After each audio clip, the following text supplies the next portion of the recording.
Have you ever had a moment where you realize that everything you've ever been told about birth might actually be completely wrong? That was me. I spent years working in the hospital, first as a nursing student, then as a labor and delivery nurse, and I watched many, many births through the lens of the medical field. And yet, in however many hundreds of births I probably saw in the hospital, I never in all of that time saw a truly undisturbed natural birth. Basically, every single birth that I witnessed as a nurse was monitored, managed, and controlled in some kind of capacity. Even if there was no epidural, I never saw a truly natural birth. But when I got pregnant working my first nursing job, I knew that I wanted something different than the birth experiences I saw over and over again at work. I really did believe that my body was truly designed by God for birth, so I planned a natural out-of-hospital birth. And let me just say, the reactions from my nursing coworkers were rather brutal. It felt like nobody around me believed that birth could just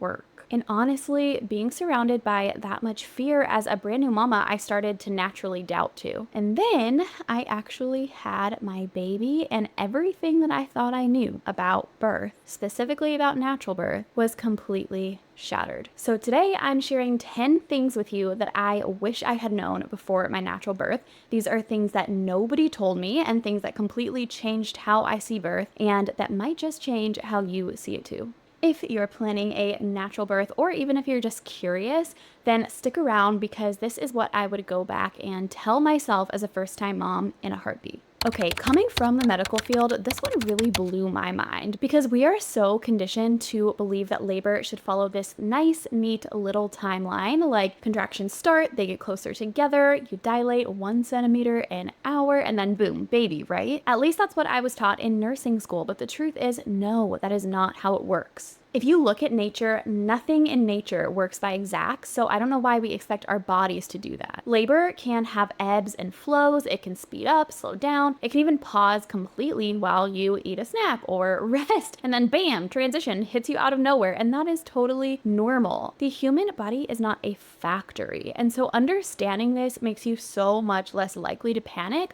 when labor doesn't play out in that textbook way you might expect it to. Okay, here's the deal. Birth is not just something that your body does. It's something that your mind actually has to be on board with too, and that's left out of a lot of standard birth education. If you go into birth thinking that it is an emergency waiting to happen, your body is going to feel that fear and your labor is going to feel way harder than it actually needs to be. But on the contrary, if you go in with confidence in your body, knowing that God designed you for this and that your body isn't the enemy, that actually literally changes everything. And so I wish I had spent a lot less time obsessing over what to put on my baby registry and way more time rewiring my brain and my beliefs about birth itself. And if this is hitting home for you, this is exactly why I created my birth course, Wholly Competent Birth. It's not just about coping techniques, though we do cover some of those. It's about rewiring what you actually believe so that you can walk into birth competent in God's design for you and your baby. So if that sounds like something that you need in your life, enrollment is opening again at the end of March. You can check it out at whollycompetentbirth.com, or I'll leave the link below this video. I won't sugarcoat it, okay? Contractions are intense. Yes, they are intense. But I think that we've been conditioned to think of labor pain as like this unbearable and endless suffering. Like we go into labor and then we just suffer hard until it's over. But that's just not what labor is. Contractions are like waves. They're your body working and they're productive and purposeful. It is a completely different sensation than breaking a bone or something that you would traditionally associate with pain. Because instead of actually being hurt, it's something that your body is normally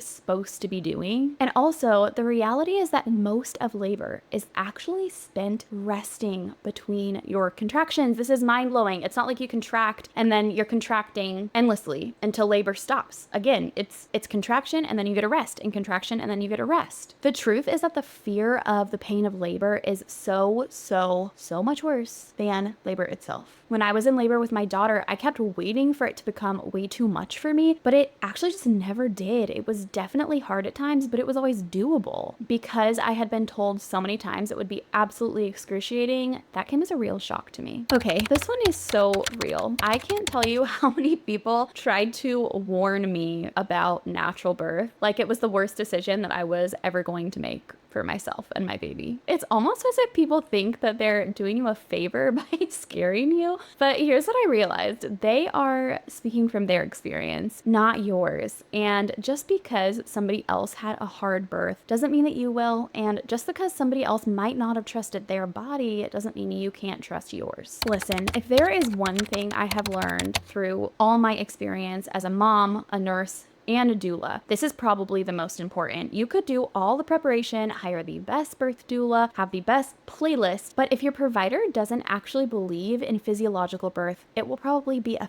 fight, and that's just not what you want to be dealing with when you're in labor. I wish I had known how much provider bias can shape birth outcomes, because when push comes to shove, you don't want to be with somebody who might be subtly, or even not so subtly, sitting around and literally waiting for you to fail. If you want an undisturbed, unmedicated birth, but you have a provider that treats birth like a ticking time bomb, then you're already fighting an uphill battle. This is another biggie. I want you to know that you do not have to accept every intervention, every cervical check, or every routine procedure just because it's offered. You as mama are the authority, you have a voice, and you can use it. And I know that can feel really uncomfortable or hard in the moment, but you are not just a passive participant in your birth. You are actually the one giving birth, and that means you get to be the one to make the decisions. Crazy, I know. I'm not saying that cervical checks are bad, but they're also not always necessary. Yes, you can actually safely give birth with 0 people's fingers up in your business at all, literally ever. Your body can actually tell you what's happening if you just listen. Whew.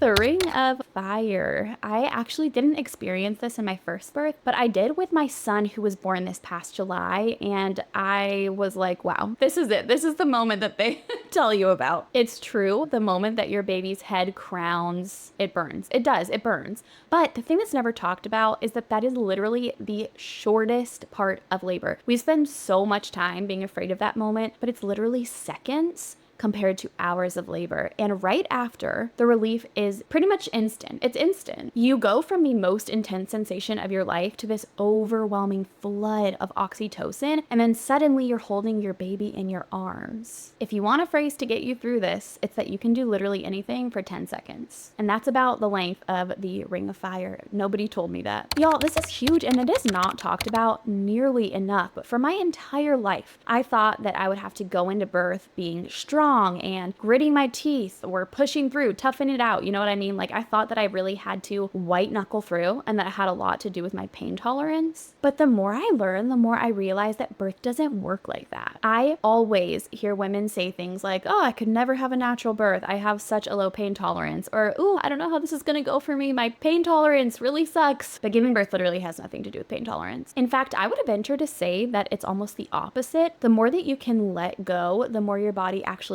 opens, and the more that you can lean into those contractions instead of bracing against them, the easier that your birth becomes. It's way more like a surrender than a battle, and I think that there's a reason God designed it that way, because motherhood, and honestly life, is like that too. The more we let go, the more we surrender control, the easier it becomes. Now, this one isn't so much from my own birth experiences, but more so from all the women that I've supported as a nurse and a doula. Honestly, lying in bed through labor is kind of like trying to run a marathon without moving your legs. It just really doesn't make sense. Labor is hard work, and your body was actually designed to move through it the way that your pelvis works, the way that your baby is moving and shifting. Like, movement is crucial. I have seen movement completely shift birth experiences over and over again. Even in mamas who had epidurals, just simply moving to a different position in bed can change everything. Stuck labor, move. Baby's in a funky position, move. Feeling overwhelmed or literally anything emotionally, movement. Movement helps everything. Movement makes everything better in birth. Okay, this last one is a little bit spicy, but hear me out. There is this massive lie circulating in birth culture that does so much disservice to women, and that's the lie that all that matters is a healthy mama and a healthy baby. Now, please, okay, before I get the comments, please don't hear me wrong here. It is, of course, the most important thing. Like, yes, a healthy mom and a healthy baby are the most important different thing when we look at outcomes, but that should be like the bare minimum expectation, not the bar that we're setting for a birth experience. And that's really what it's become. It's sort of become this like, it really doesn't matter how your baby gets here at all, as long as you're both healthy. But that's a terrible mindset to have with something as monumental as birth.